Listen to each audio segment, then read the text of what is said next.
Hey y'all, I know it's been like forever since I've been here, and I think about doing the videos all the time.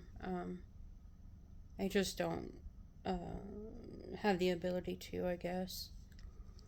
So I'm just sitting here and I'm wondering if anyone else had to go, or not had to, but was put through conditioning, like for abuse wise. Sorry, guys. Um, like I was. It's not normal that somebody promises you something like they're going to come and take care of you after a surgery or something and never show up, never call. And then later they may shower you with gifts. It's kind of like buying back your love, and so they can hurt you all over again. I had a lot of that. Um, my main abuser, as you know, I call him my sperm donor. He would condition us from a very, very young age. He would not punish us unless he really had to. He was buying gifts. I mean, he would cook meals every Sunday like that. And people thought he was a good dad. They didn't see what happened behind doors.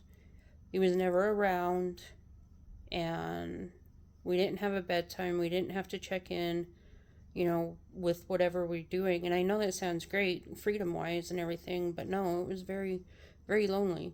And then, when he did come around, that's that was never a good thing. Um, and abusive people will do that. They'll try and buy you back, or they'll tell you good stuff, or what they think you want to hear, and then later abuse you and then say, "Oh, hey, my bad. So here's this gift." Um, sorry about the phone moving a lot. I'm trying to hold it today instead of having it on a stand, mainly because I can't find the stand. I have no idea where it is.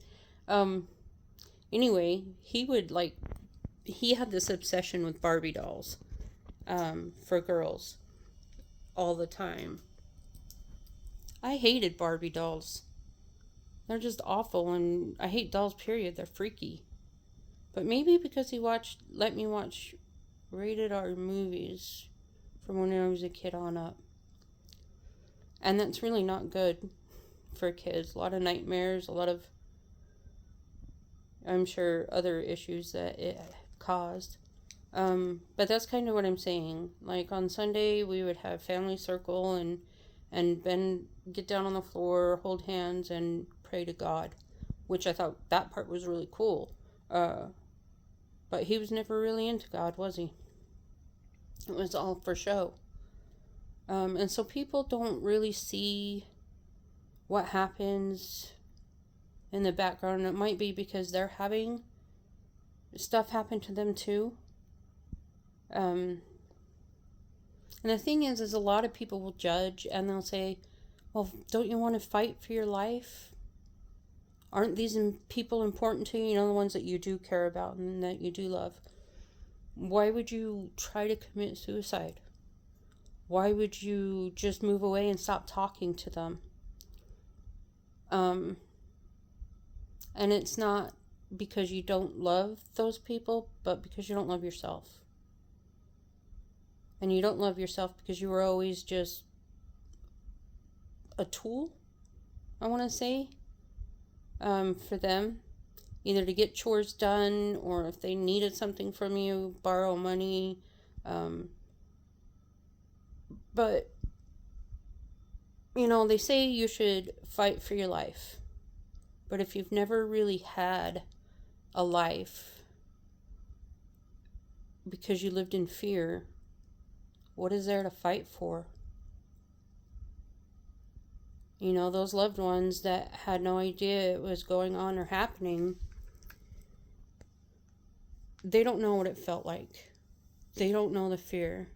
And, I thought that if I could tell them that they would stop with their stuff. But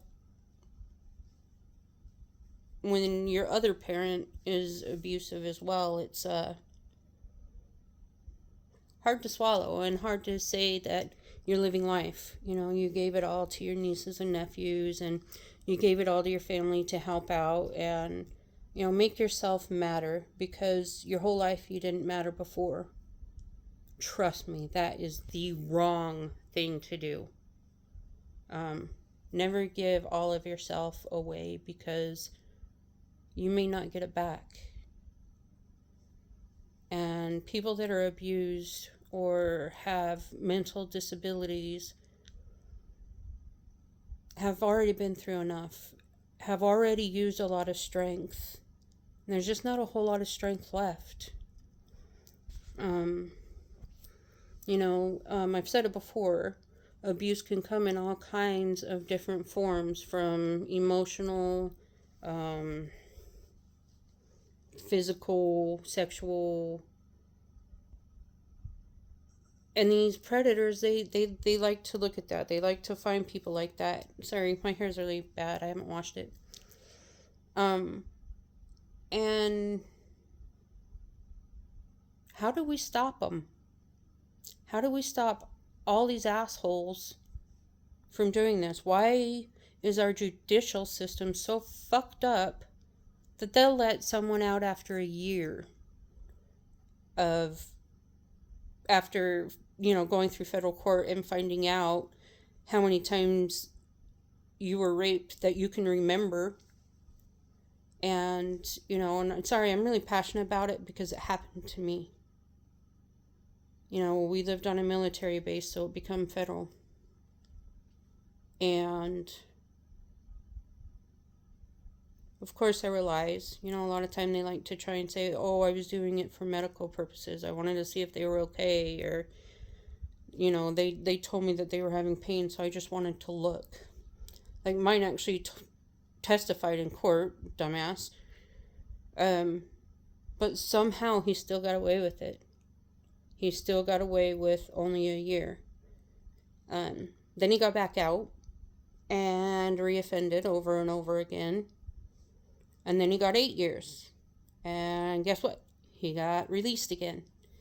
And a perpetual molester, rapist, probably murderer, they shouldn't be let out of prison ever.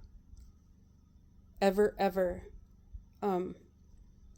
So, I know it's hard, but if you truly love the person that you're trying to help, you're an advocate for mental abuse or to help people, it can be hard on you too. We know that. But at the same time, we're dying. We're dying inside, or we're walking zombies. But that kind of brings me to another point. You have people claiming, oh, I was abused, I was this, that, or the other, so that kind of gives me an excuse to behave badly. No. Wrong. And, sorry, I didn't mean to wake you up there, Destiny. See?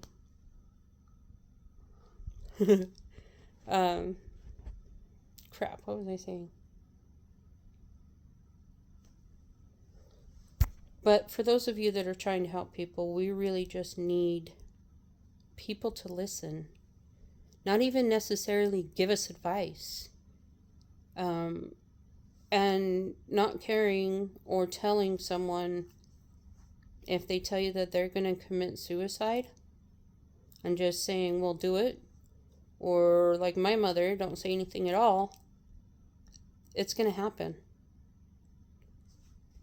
And if you love them, you won't let it. You wouldn't let it. You would try to do anything and everything for that person. I know, like I said, mental illness can be exhausting. And for people that are trying to help us, it is exhausting. But think how it feels for us. Locked in our own head. with nothing bouncing around in there but bad memories, things that happened in your life. It's like being in a dark room that's just circular, where your thoughts and your demons and everything just keep bouncing around in there. There's no way out. That's what it's like to have mental problems. I mean, even look at actors and actresses. They're coming forward about things that happened to them, and some of them, it didn't happen until they were adults. And look how it impacted them. You know, this stuff is real. You know, PTSD is real. You know, saying, oh, it happened so long ago, doesn't matter. It doesn't matter how long ago it happened. Because it impacts your whole life, your entire life, and everything you do. So just imagine your very worst day, maybe stresses or who the hell knows, okay? Magnify that and have it play over in your head over and over and over constantly, all day, every second, every minute. Nothing but negative thoughts, nothing but nightmares, nothing but wondering if you're going to be hurt again or if you're still going to be hunted. Yes, my biological father showed up at my high school, and he wasn't even supposed to be in the same county. And he followed me to California, and he followed me to a friend's house, and because he threatened he was going to kill us. And that stuff sticks with you. It's not something that you can just get over quick or say, okay, I was only abused for 10 years and it's been 40. Why is it still affecting me? Because that was something that was ingrained into your brain, into your livelihood, this life that they want you to fight for. That stuff doesn't fade. That stuff doesn't go away. That stuff is not justifiable. So we all have choices that we can make.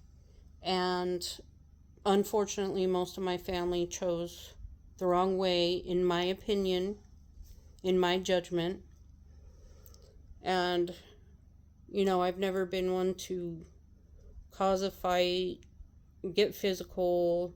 I mean, even though, like, the house we lived in was horrible, brothers and sisters fighting each other, blah, blah. But it was really bad.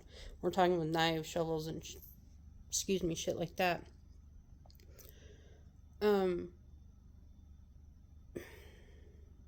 I don't know how else to explain it. Conditioning it's real. It's a mental game. It's a brainwashing tactic. You know, they'll insult you, say all kinds of things about you, kick you out of your family, which is dysfunctional in the first place, and then call you back or want you to come back, and then they do it all over again.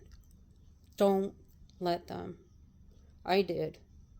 And it just impacted already serious situation and a bad thing. Unfortunately, mental health is going to be a lifelong battle for us. I don't care if you were a kid. I don't care if you were an adult, a grandparent. You know, abuse is not okay, and it will forever affect you. You know, so you really do. You have to dig down deep, and you have to find that self-love, and you have to work hard at it. You know, I don't like it a lot of times, but that's because I'm not used to it, and because, you know, we never think positively about ourselves. But you have to. Even if you don't want to, you have to tell yourself that you matter. Your opinion matters. What you do matters. And if you're not brushing your teeth, force yourself.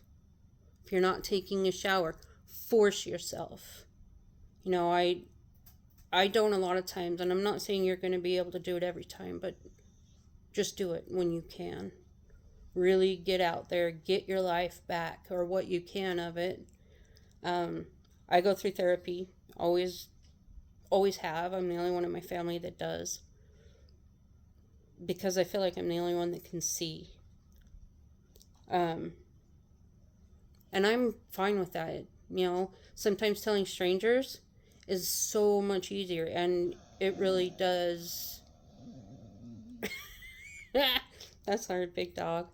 And it really does help just letting it all out. No judgment, someone just basically listening, no one telling you what to do or how to do it. So you will probably go through a lot of therapists to find the one that matches for you, but don't give up, even if you feel like it. Get your life back. Don't let these abusers win. I know we can all do it, especially if we have a support system. So at least 5 minutes a day, I want you to pray. I want you to find an activity that can soothe you, like something to concentrate on. Like, I'm not a very good painter or anything like that right now, but I'm doing it anyway. And I noticed when I'm doing it, my mind is pretty much focused on it and nothing else. So that kind of helps quiet things down for a little bit. So at least take at least 5 minutes a day. I like to take more if I can, or, if it's a good day and I'm not feeling totally low. But praying is help. God is good. You know, People say, well, if there was a God, this wouldn't happen. That's not true. It's the evil people doing this, not God. And eventually, vengeance is his, saith the Lord. Let him handle it. You handle you. Until then, pray, find a hobby, keep watching these videos. Funny videos are always a plus. And I'll try and post another one when I can. All right, everybody. Thanks a lot. See you later. Have a great day. And remember, you're never alone. God is there.